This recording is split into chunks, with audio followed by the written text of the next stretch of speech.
What do you say to a kid when you give him a timeout?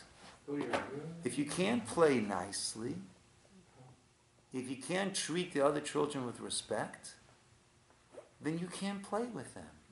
You have a timeout. Everyone else is playing over there, but you've got to sit over there. That's what's happening over here with this mitzorah. Right? If you can't deal properly with other people, interact properly with other people, then you will no longer have the privilege of interacting with other people. And therefore you need to be on your own. By the way, now take a look over here on page 617.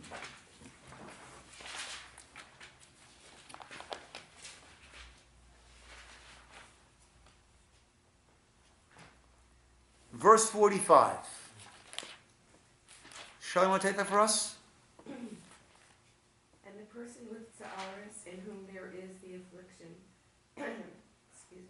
his garment shall be rent, the hair of his head shall be unshorn, and he shall cloak himself up to his lips. He is to call out, contaminated. All the days that the affliction is upon him, he shall remain contaminated. He is contaminated.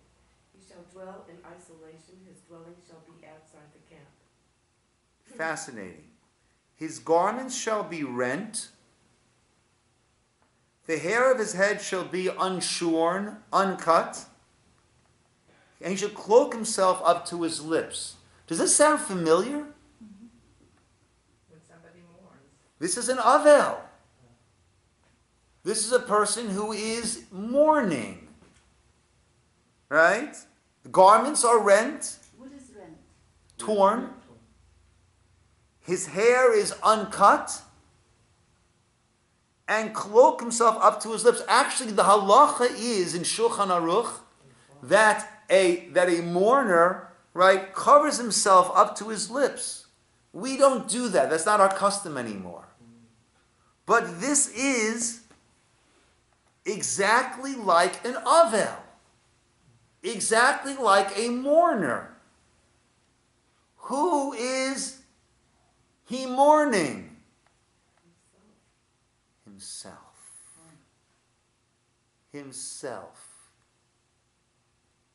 Isn't that fascinating?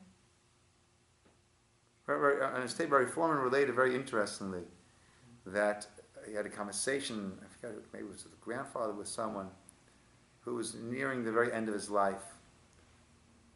And he said, everyone mourns. Everyone mourns the loss of that one person who died. But they maintain all of their other connections. Right? We say there's no loss like the loss of a spouse, because that is the most intimate of connections and the most constant of connections. The children go home to their families. But it's the spouse whose life has been... So everyone, to varying levels, suffers the loss of that one individual. But the person who's dying, what are they mourning? The loss of all their connections.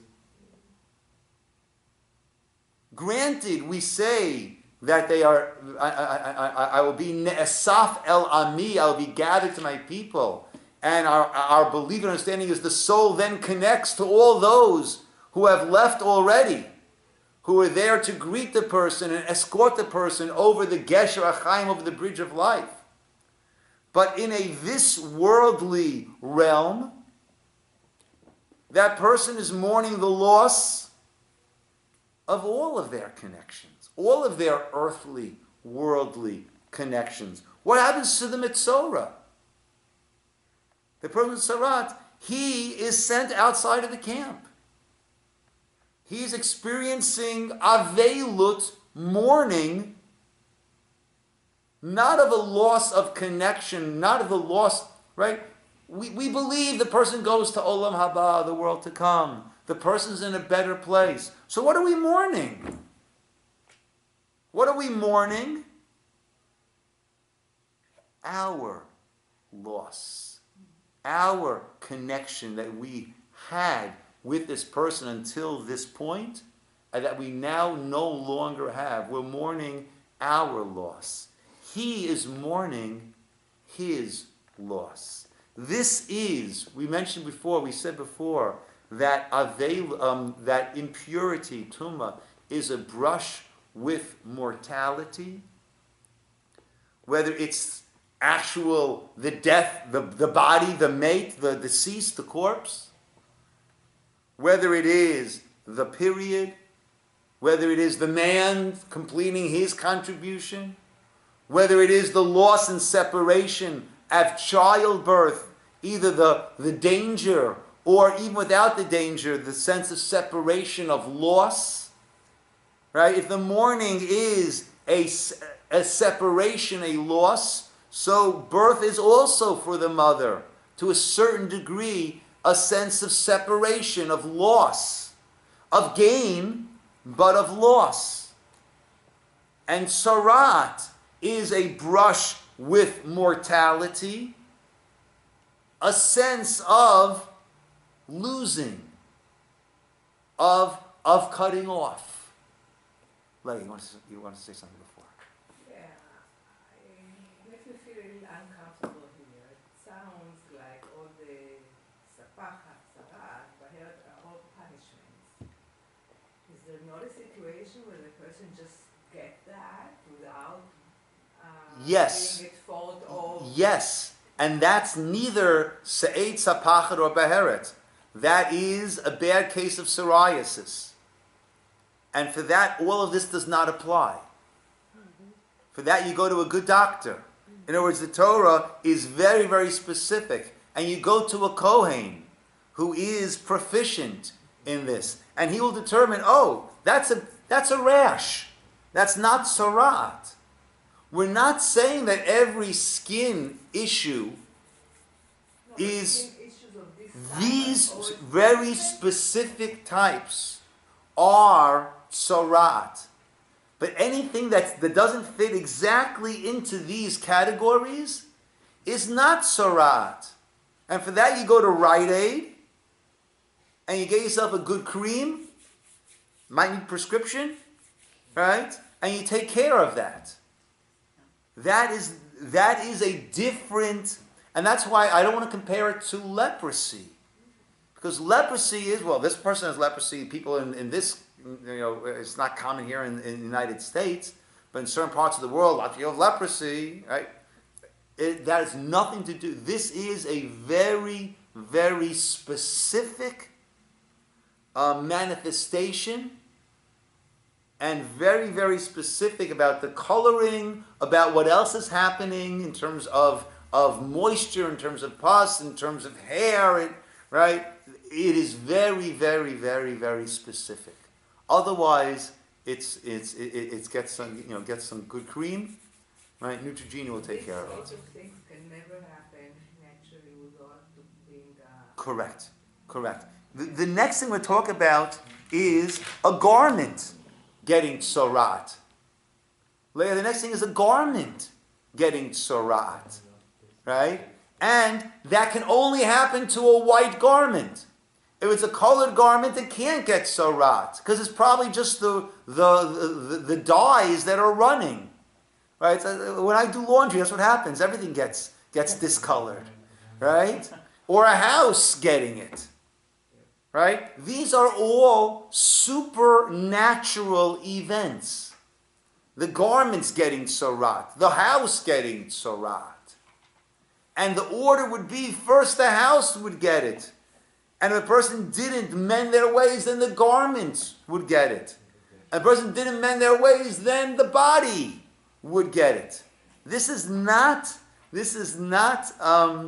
dermatology 101. This has nothing to do with dermatology. These types of the se'et, sapachat, baheret is specific to this truly supernatural. Now it's interesting to think for a moment, right? We live in a world where there are no lightning bolts, we say.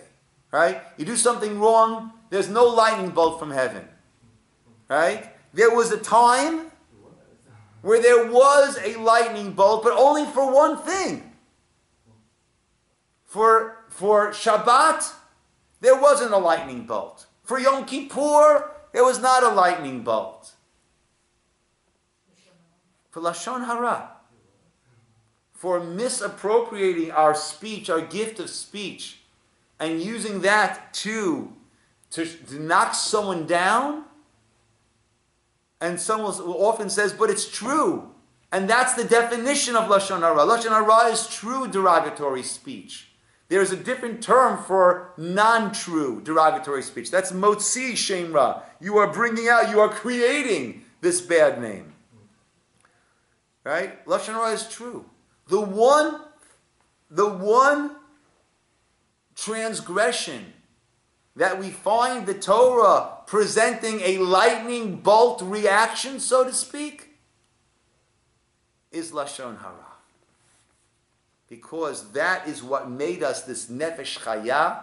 That is what contributes to life. That is what gives life. That is what destroys. Miriam. The Lashon Hara, if I speak to a friend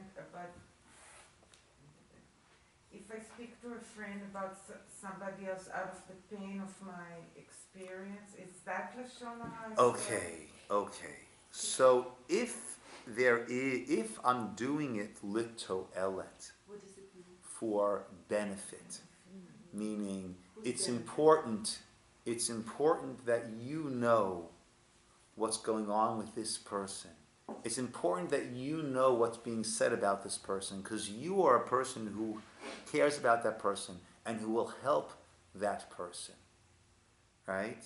So then it's being done for constructive reasons, for constructive purposes. That's good. If it's being done to make me feel better that I can unload, that's not there. Look, perhaps I can unload and speak to someone who doesn't know that person and not say the name and say, oh, I just need to talk to you, my dear friend. I'm going through such a tough time. A friend of mine, right, they're saying, did this and this, they're saying they did this and this, and it's shaking me up so, right? And that way, I'm dealing with my struggle with this without compromising that person.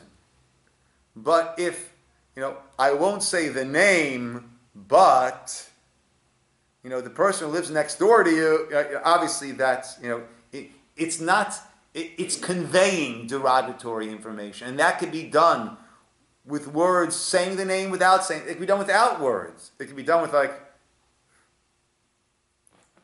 right? We could completely dismiss someone without saying a word.